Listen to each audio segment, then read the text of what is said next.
முதல் வணக்கம் நேயர்களுக்கு வணக்கம். முடி கொட்டுறது அப்படிங்கிறது இப்பெல்லாம் 10 வயசுல இருந்து 60 வயசு வரைக்கும் எல்லாருக்குமே ஒரு பிரச்சனையாக தாங்க இருக்கு.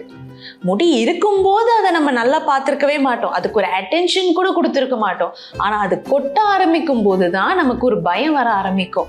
ஐயோ இதை பண்ணணுமா அதை பண்ணணுமா, ஏன் இது திடீர்னு கொட்டுது, நம்மளுக்கு மொத்தமாக கொட்டி வழுக்கி ஆயிடுவோமா, இந்த பயம் எல்லாமே நம்மளுக்கு அந்த ஃபஸ்ட்டு முடி கொட்டுறதை பார்த்த உடனே வர ஆரம்பிக்கும். அண்ட் இந்த பயம்லாம் இப்போ 10 வயசு குழந்தைங்கள்ல இருந்தே வருது. குழந்தைக்கு வருதோ இல்லையோ, அவங்களோட அம்மாங்களுக்கும் அப்பாக்களுக்கும் பாட்டி தாத்தாங்களுக்கும் கண்டிப்பா வருது.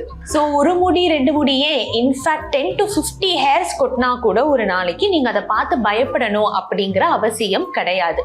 நீங்க தலை குளிக்கும் போது உங்க பேசன் ஃபில் ஆகுற அளவுக்கு இந்த அளவுக்கு வந்துட்டு முடி கொட்டுது, ஒரு தூங்கி எழுந்தா தலகாணியில முடி இருக்கு, எங்க பார்த்தாலும் வீட்டுல முடி இருக்கு, அண்ட் இதெல்லாம் கான்ஸ்டன்டா 3 மாசத்துக்கு மேல இருக்கு அப்படின்னா நீங்க அது எதனால அப்படிங்கிறத கண்டுபிடிச்சு அதை ட்ரீட் பண்ணணும். அதே மாதிரி சில டெஃபிஷியன்சி, மெயினா அயன் டெஃபிஷியன்சினால பயங்கரமா முடி கொட்டுறதுக்கு வாய்ப்பு இருக்கு. விட்டமின் டி கம்மியா இருந்தா, B12 கம்மியா இருந்தாலும், ஜிங்க் கம்மியா இருந்தாலும் நிறைய ஹேர் ஃபால் வர்றதுக்கு வாய்ப்பு இருக்கு. ஸோ உங்களுக்கு சர்ஜரிஸ்ல ஏதோ நடக்கல, உங்களுக்கு ஏதோ உடம்பு சரியாம போகல, திடீர்னு முடி கொட்டுதுன்னா இந்த டெஃபிஷியன்சி ஏதாவது இருக்கா அப்படிங்கிறதையும் நீங்க கண்டுபிடிக்கணும்.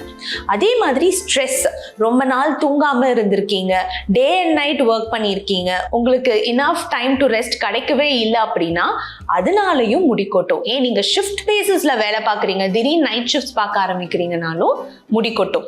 இது எல்லாம் அந்த டைம்ல உங்க பாடியில நடக்கிற சேஞ்சஸ்னால வரக்கூடிய ஹேர் ஃபால். யூஸ்வலா அது எல்லாமே நீங்க கரெக்ட் பண்ணிட்டீங்க, நார்மல் டே டு டே லைஃபுக்கு வந்துட்டீங்க அப்படின்னாலே உங்களுக்கு பெட்டராக ஆரம்பிச்சிடும். ஆனா இந்த ஹேர் தின்னிங் அப்படிங்கிறது, அதாவது இந்த வழுக்கை ஆகுது அப்படிங்கிறது டோட்டலி டிஃப்ரெண்ட் கண்டிஷனுங்க. இது உங்களுக்கு மோஸ்டா ஜெனட்டிக்கா வரக்கூடிய ஒரு ப்ராப்ளம் தான். ஜெனட்டிக் தான், ஆனா ஏன் ஏர்லியரா வருது அப்படின்னா இதே மாதிரி ட்ரிகரிங் ஃபேக்டர்ஸ் தான். உங்க நியூட்ரிஷனல் டெஃபிஷியன்சி, ஒரு ரீசெண்டா வந்துட்டு உடம்பு சரியாம போனது, சர்ஜரிஸ், இது எல்லாமே உங்களுக்கு ஹேர் தின்னிங்க ட்ரிகர் பண்ணும். ஏன் நிறைய ப்ரோட்டீன் இன்டேக் ஆர் ஓவரா ஒர்க் அவுட் பண்றவங்க வந்துட்டு ஆண்ட்ரோஜன்ஸ் எடுக்கும் போது கூட அதனாலையும் உங்களுக்கு ஹேர் தின்னிங் வந்துட்டு வர ஆரம்பிக்கும்.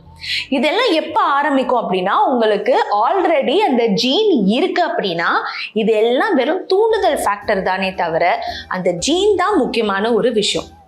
இந்த ஹேர் தின்னிங் அப்படிங்கிறது உங்களுக்கு முடி பயங்கரமா கொட்டணுங்கிற அவசியமே கிடையாது.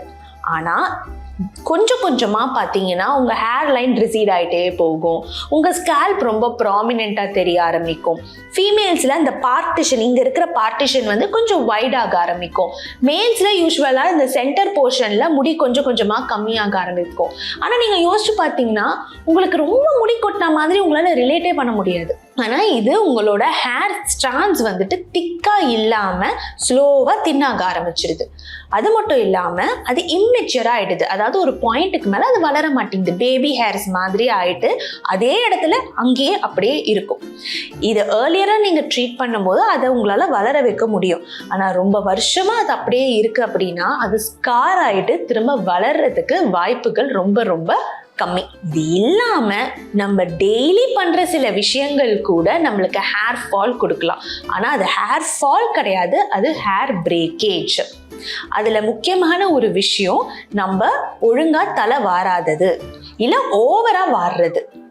ஒழுங்கா தலை வாராததுன்னு நான் சொல்றது எதுனா, ரொம்ப இந்த ப்ரஷ் யூஸ் பண்ணி பயங்கரமா போட்டு சிக் எடுக்கிறது, இல்ல சின்ன பல்லு இருக்கிற கோம்ஸ் யூஸ் பண்ணி சிக் எடுக்கிறது, ஒரு நாளைக்குலாம் 2 தடவை 3 தடவை தலை வாடுறது, இது எல்லாத்தினாலையும் உங்க ஹேர் பிரேக் ஆகி விழுறதுக்கும் ஸ்பிளிட் எண்ட்ஸ் வர்றதுக்கும் சான்சஸ் இருக்கு.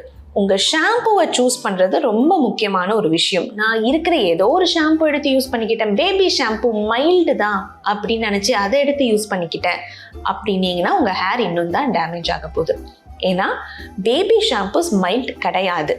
பேபி ஷாம்புவோட pH வேல்யூ ரொம்ப அதிகமாக இருக்கும், அது நம்ம ஹேர் pH விட ஜாஸ்தி. அதுக்கு காரணம் குழந்தைங்களுக்கு கண்ணு எரியக்கூடாது அப்படிங்கிறதுனால. ஸோ உங்களுக்கு ஏற்ற மாதிரி ஷாம்பூஸ் நீங்கள் யூஸ் பண்ணுங்க. முடிஞ்ச அளவுக்கு gentle shampoo, pH balanced shampoo use பண்ணுங்க. அதே மாதிரி sulphate free, paraben free shampoos use பண்ணுங்க.